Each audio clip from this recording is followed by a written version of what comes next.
An appropriate funding model for the SABC is as topical today as it ever was, particularly from post-1994. It's been a burning issue for the corporation as the annual cost of its responsibilities as the national broadcaster have by and large overshot its revenue.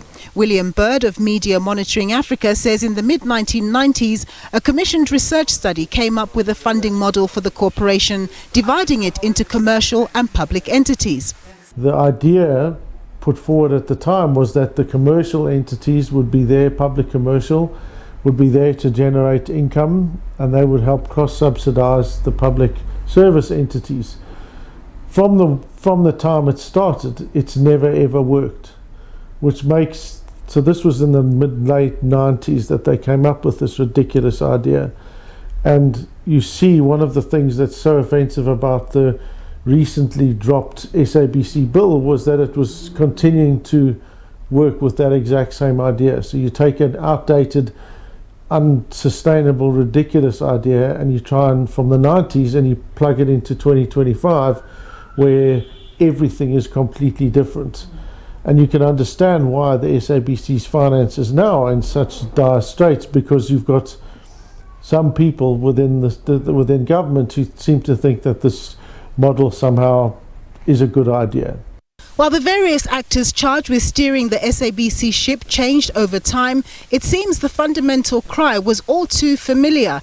At a Parliamentary Communications Committee hearing in 2007, the late Sonwabo Eddie Fundi, the SABC chairperson at the time, shared the sentiment. The funding model we have is obviously unsustainable as a public broadcaster. Due to the country's high unemployment levels and extreme inequality, the affordability of TV licenses has long been a sticking point from an SABC revenue perspective and has seemingly got worse over time. So to a middle-class South African, 176 Rand is not a lot of money, but if you are living on a child support grant, that's more than half your child support grant. This is a lot of money. So from the get-go, what you're doing is you're introducing a system where it's, even though it doesn't deliberately seek to, it certainly reinforces that level of inequality where you're structuring in for the poorest and the most vulnerable who need the SABC. You're structuring in the inability for them to actually start to feel and take ownership of SABC because they can't even afford to pay for their TV license.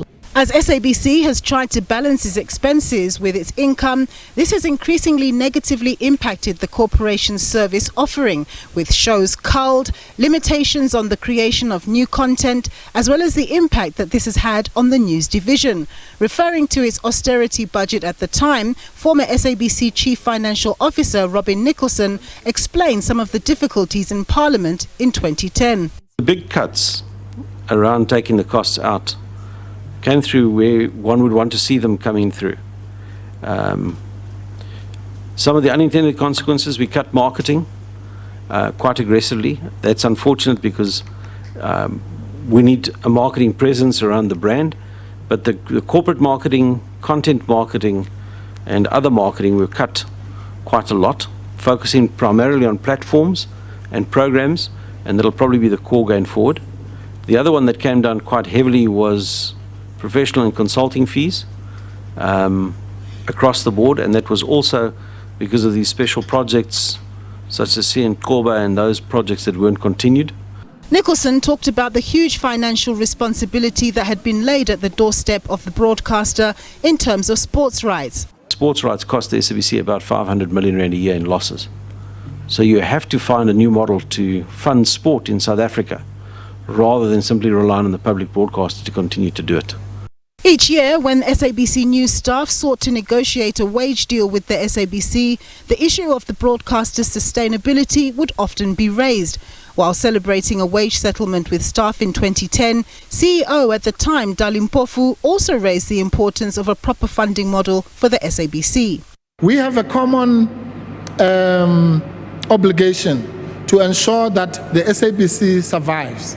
The SABC is not like your typical employer. It's not a simple profit-making organization, as Mfana Futi was explaining.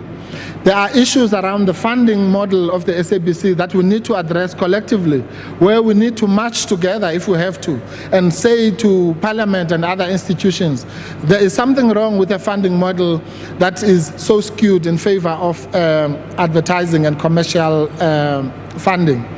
Because what that does is that the revenue that we collect, there are so many claims to that revenue.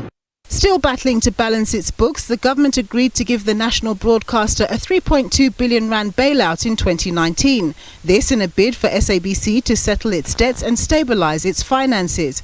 One of the conditions of the bailout was for a turnaround strategy that would result in the retrenchment of over 600 employees by the end of March 2021. Fast forward to 2025 and there's still no comprehensive answer for SABC's financial sustainability, with the current communications minister deciding to withdraw the SABC bill, which in part spoke to funding towards the end of last year.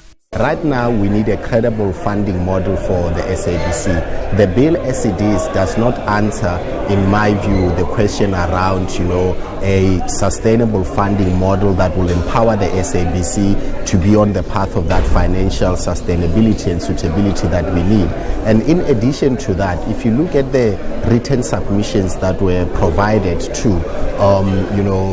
the bill, there's a lot of criticism in terms of the key components of the bill around the risks of editorial independence, around the risk of the appointments of the board, and those things I feel that are very important to refine the bill, but most importantly we need to dedicate our energy towards that key funding model, and it is for those reasons that in exercising my duties as the minister I've then withdrawn the bill. Despite this long-standing issue not being resolved, which really threatens the long-term survival of the public broadcaster, the men and women at the corporation continue to show up, delivering content that informs, educates and entertains in line with the broadcaster's mandate to the best of their ability.